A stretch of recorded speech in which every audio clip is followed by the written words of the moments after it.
August 1 रु 5टी बड़ परिवर्तन बदलिब क्रेडिट कार्ड और यूपीआई नियम बढ़िपारे मासिक खर्च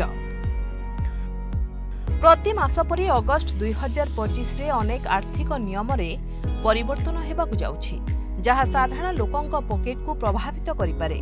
क्रेडिट कार्ड नियम सह एलपीजी मूल्य रे परिवर्तन होई पारे। एहा सह यूपीआई संपर्क रे मध्य अनेक परिवर्तन हेबाकु जाउछि। एई 6टी परिवर्तन आपनक पॉकेट उपरे प्रभाव पकाइबा सह बजेट को भी प्रभावित करिपारे। आसंता मासरु केउ सब नियम रे परिवर्तन हेउछि आसंतु जानिबा।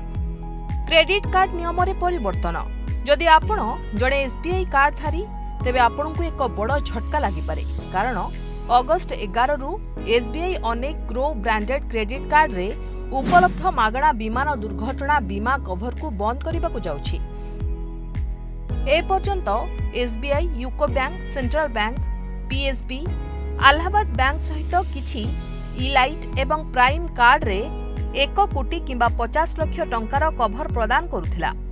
एलपीजी मूल्य रे परिवर्तन प्रति मास परि अगस्ट मासरे मध्य एलपीजी किंबा कमर्शियल सिलिंडर मूल्य रे परिवर्तन होई पारे।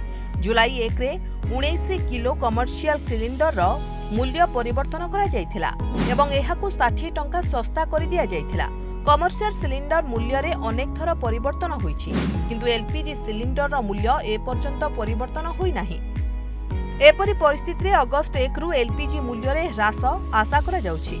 यूपीआई रो नियम गुड़िक परिवर्तन अगस्ट 1 रु यूपीआई संपर्कित अनेक नुआ नियम लागू हेबो। जदि आपण नियमित भाबरे पेटीएम, फोन पे, गूगल पे किंबा अन्य कोनसी पेमेंट रो तृतीय प्लेटफॉर्म व्यवहार करूछंती तबे national payment corporation of India आपनको चाप कमाइबाकू एवं उत्तम पेमेंट सुविधा प्रदान करिबा पई अनेक नियम परिवर्तन करिछि।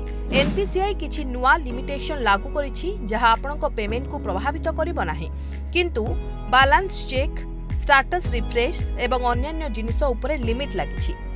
सीएनजी पीएनजी मूल्य रे परिवर्तन प्रायतः देखा जाय जे तेल कंपनी गुड़िक प्रति मासरे सीएनजी एवं पीएनजी रो मूल्य रे मध्य परिवर्तन करंती किंतु एप्रिल परठारु एथिरे कोनोसी परिवर्तन होई नाही। सीएनजी पीएनजी रो मूल्य रे शेष परिवर्तन 9 एप्रिल रे होइथिला।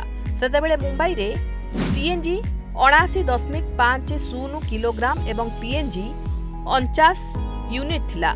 एही वृद्धि 6 मासरे चतुर्थ थर पई करा जायथिला। एटीएफ मूल्य एयर टर्बाइन इंधन रो मूल्य मध्य अगस्ट 1 रु परिवर्तन होई पारे कारण तेल मार्केटिंग कंपनी गुड़िक केवल एलपीजी मूल्य नुहे बरं मासर प्रथम दिन रे एयर टर्बाइन इंधन रो मूल्य मध्य परिवर्तन करंती। एहार मूल्य रे परिवर्तन सीधा सड़क यात्री टिकेट मूल्य को प्रभावित करिबो। ब्यूरो रिपोर्ट प्रमेय न्यूज 7 डिजिटल।